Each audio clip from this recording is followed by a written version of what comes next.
Hello everybody and welcome back to my YouTube channel. My name is mmorpg and today is Thursday, which means the Black Desert Online patch notes and events for the next few weeks have dropped, and we're gonna go over them together in a fast rundown. If you do enjoy the video, please like and subscribe. And guys, we have a huge update for all of our live skillers.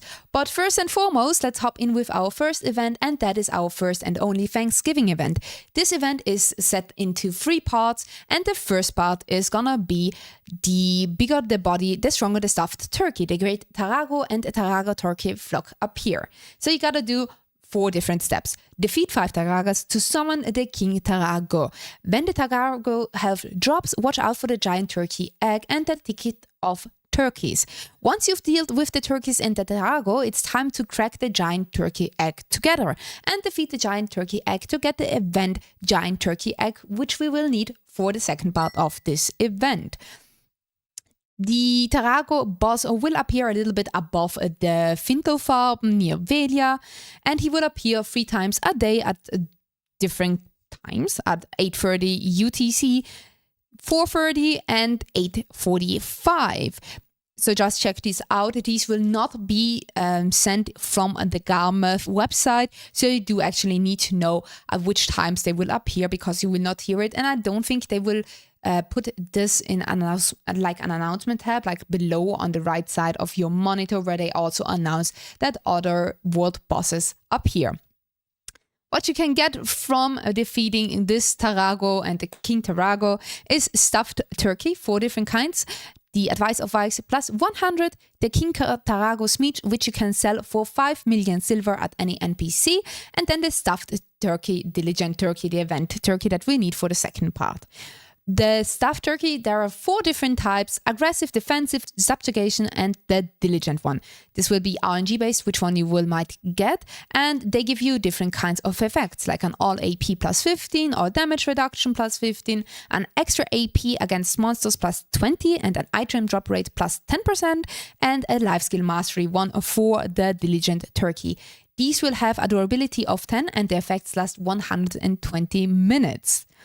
Then, for the second part, you get the giant turkey egg, and you're gonna go to David Finto, who is the cook in the Velia Tavern. He is looking for this because of its famed incredible flavor. There is 2 types of quest. The first quest is the much to do about stuffing. This is a quest once available per family, and you gotta hand over the giant turkey eggs times 5. So you need 5 of those to get 1 of those stuffed turkeys that we have seen the stats right above that apply to these. And then the second one, this is available once a week. Still much ado about stuffing, available after completing the event much ado about stuffing. So you have to complete the first one first, the one with the handing over the 5 eggs and getting 1 of the 4 turkeys, the stuffed turkeys, to be able to get the weekly one after that. And there you gotta hand over 3 of those giant turkey eggs, and you get the sour cranberry juice times 2, sweet pumpkin pie, and enhancement kelp kit 2. We have double the probability of mold's appearance. Up to 3 can appear at once. So this is the third part and our final part of this event. So there will be a chance of 3 molds to appear at once, and the probability of a mold to appear while farming is gonna be higher. The appearance rate of the pet molds is the same as before, and the molds that appear on the servers during Node and Conquest cannot be attacked. Also, if you acquire a new summon item while the current group of molds has not been completely defeated, no new group of molds will appear. And have you also known, somebody else can also attack your molds. So be sure to attack your own molds immediately so that they cannot be stealed by other players, because this has happened to me and I may have done it to somebody else once as well. With that one, I'm not quite sure if I did or if I did not. Then our second event that is still continuing on is the 4 weeks of Shakatu. So his first request, where you can get 200 seals of Shakatu by just logging in for 14 days, and then you can also get the 2 times the Blessing of Old Moonscroll, which gives you an item drop increase rate as well as some other stats like AP and DP. And then don't forget the 700 Shakatu seals sureties that you can get throughout every day. So just by logging in you get 10, and by logging in for 60 minutes you get another 10, so 20 in total per day. You get 2 more on Saturday and on Sunday, once more for the weekend. Log in on Saturday and Sunday, you get 10 more. And just by staying in the game on Saturday and Sunday, you get 10 more. So in total, you can get 40 of those. The main things that you can exchange your Shakatu sureties into is the Advice of Vikes plus 200, the Choose Your Outfit box, the Noble Statures chest, which is for horse enhancing, and the Shakatu stream box, where you can get a pen Black Star weapon selection box, which is very rare, but you can get them. Then the second part of this was that a Pharaoh might appear while you are grinding, and you gotta defeat him so that he will drop 2 to 6 treasure chests, where you will get different kinds of loot from those. Crownstones times 5,000, an Advice of Vikes plus 150, or some mythical feathers. And what is always guaranteed is the Shakatu's surety. Also, while you are AFK, you can go fishing, because at specific spots in the world, like at the main fishing spots in Valia, in Heidel, in Aldinova, I know of that one, in Kamasilia, you can also get, just by fishing, AFK fishing, you can get the Shakatu surety there as well. And as we said, the Blessing of the Old Moon gives you an item drop rate plus 100%, item drop amount plus 100%, then also some combat EXP and skill EXP, and this lasts you for 60 minutes. And it expires 30 days after receiving this item. Then we have a new one for the Shakatu weeks, the bundles of treasure items galore. So while going out and grinding, you will be able to get this Shakatu Merchant's treasure box. So by defeat monsters in various zones, and you'll stumble upon these treasure bundles. And some of these bundles may include ingredients for rare treasure items. Open the Shakatu Merchant treasure bundle to obtain various loot and treasure pieces according to a set probability. And my guys, we have the possibility to get one of the upgraded compass parts, the Laffy Bed Mountain upgraded telescope parts, a rich merchant ring piece, and a map of unknown piece. So these are like the most rarest of rare items that we currently have in the game, and the probability to drop one of the rich merchant ring pieces is so low. And for the compass parts as well, and for the map parts as well, that this is a really nice way to get one of these pieces just by opening up those loot boxes. Although we do not see it how high the probability is of getting them, it's probably gonna be very low, but at least we do have the chance, right? And then what else we can get? Some Advice of Vikes, Artisan's Memory, Kafir Stones and Crownstones, and 100% guaranteed you will also get the Shakatu's surety. Then for our last event that we have this week is to share your footage of your fierce battles. So every evening a leaderboard event unfolds on the Arsha anonymous servers. Show off your impressive feats. I am the unknown hardened adventurer who triumphed in those heated battles. So share your epic moments that you are gonna upload in the YouTube shorts. If you've captured your Arsha leaderboards event highlights, upload them as shorts on YouTube. Required is that you make this in public and that the video must be recorded during the Arsha leaderboard event. And then include the hashtags, hashtag Black Desert and hashtag PvP, to be able to be participate in this event. Then the step 2 is to submit your shorts in the following URL that you will get over here. The second part of this event is that you will get rewards for everybody who is participating in this event. So you get some premium elixir boxes, some item increase scrolls times 5, and an enhancement help keep 5. And that has been everything for the events that are currently happening. And let's hop into the patch notes and the contents of our patch notes now, because we have some huge updates for our live skilling and also for workshops. So the Royal Workshops. The Royal Workshops in the Land of the Morning Light produces, processes and delivers exclusive items, earning silver while occasionally obtaining high performance buff items during production. These buff items can be used directly or sold through the central market for additional income. Additionally, rare materials obtained at a low probability during production can be used to craft rare processed goods for delivery. And although the processed goods for the Royal Workshops are trade items like the ancient gold coins, you don't have to lug them around on your back. Also, they are affected by distance bonuses and training level. The approach is similar to sending workers to production nodes, making it an accessible additional income source for our adventurers. So the Royal Workshops are now open. So to get started with the Royal Workshop, invest 5 contribution points in the UI that pops up when you press the soul icon on the world map. You can also access it via the menu Live and Royal Workshop. Then we have the production and processing of goods. The royal workshops are divided into two main nodes, production and processing. So on the production, we have 5 different workshops. As you can see here, Ministry of War, Ministry of Law, Works, Institute, or the Armaments Office. Find the Royal Workshop Manager NPC to unlock the workshops in the node. Press the area to assign workers and set the number of production cycles, and choose which workshop will handle the task. Each workshop offers various materials, and one material is produced based on chance. If you are not satisfied with the currently selected item, hit the refresh button to try a different one. The currently selected item will not be selected again. You get 1 free refresh per day, and you can hold a maximum of one refresh attempt. Spend 50 pearls, so 50 cents, for extra refresh if needed. Also, workshops refresh their selected items automatically at midnight UTC daily. Within the production workshop, there are goods that include some very powerful and special buff items. These buff items have a low chance of being selected during the refresh of production goods. Once produced, these items can either be sold at the central market or used directly. There's a small chance to obtain powerful and special buff items, which you can be sold for a high price or used directly. If you've changed the workshop, you can confirm these changes through the button and use the button to give the task to your chosen worker. So this button right here, change the workshop and then start the work.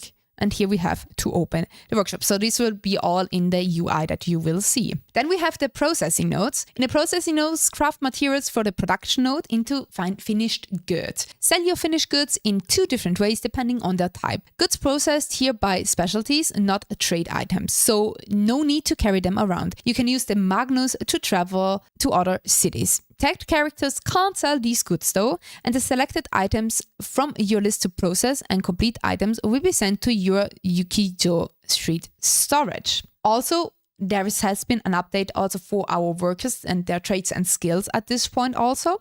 Workers assigned to tasks at the Royal Workshop will have the following traits and skills applied. So everybody will get the skill that enhances worker stats, so work supervisor Simply and Lucky Guy. For production, they have increased the harvest amount and some worker luck stats affecting additional obtained items. And for processing the 50 ABC chance to return 10% of crafting material skill. The Royal Workshop tasks aren't affected by workers' movement stats, and the following work speed increases and extra work skills are not applied in the Royal Workshops. You need to unlock the workshops though, so be sure to know that as well. When you start the Royal Workshops, you'll have just 1 basic workshop. You can unlock more as you go. Every time you craft goods in the Royal Workshops, you'll earn morning gratitude tokens. Gather enough of these and you can unlock more workshops throughout a specific NPC. So here we see how many tokens are required to unlock more than we have currently available. And each node has an NPC who can help you unlock workshops. So these are all of our different kinds of NPCs that will help us unlock those. So now to our exciting news for life skilling people, groups in Black Desert Online. So we have gotten some really big updates. First off, for farming and plant breeding. Firstly, the artisan restriction has been removed, allowing even beginner adventurers to acquire the magical seeds. Additionally, the chance to obtain higher grade seeds throughout plant breeding has increased up to 6 times, easing the effort needed to raise farming levels or acquire higher graded varieties. As your farming level increases, the likelihood of encountering moles also rises, which is really good. Previously, higher farming levels offered no noticeable benefits, but now you can encounter moles up to twice as often, making events like the additional mole appearance more enjoyable. Lastly, the frequency of obtaining 2 to 3 seeds through the plant breeding has been increased. This allows adventurers who enjoy cooking to replenish their seeds more quickly, potentially increasing crop yields. Please note that during the official server update, a mole appearance event will also be held to make today's farming update even more enjoyable, as we have seen previously. They have increased the chance to acquire the seeds at the same level when breeding crops in the fence. So for magical seeds and for the specialty seeds, they have increased it by 2%. More than 2%. Okay, that is really, really nice. And they increased the chance to acquire higher level seeds when breeding crops in the fence by quite a lot. So from normal seeds to high quality seeds, and from high quality seeds to special seeds, and from special seeds to magical seeds increased by 6 times. Okay. Work.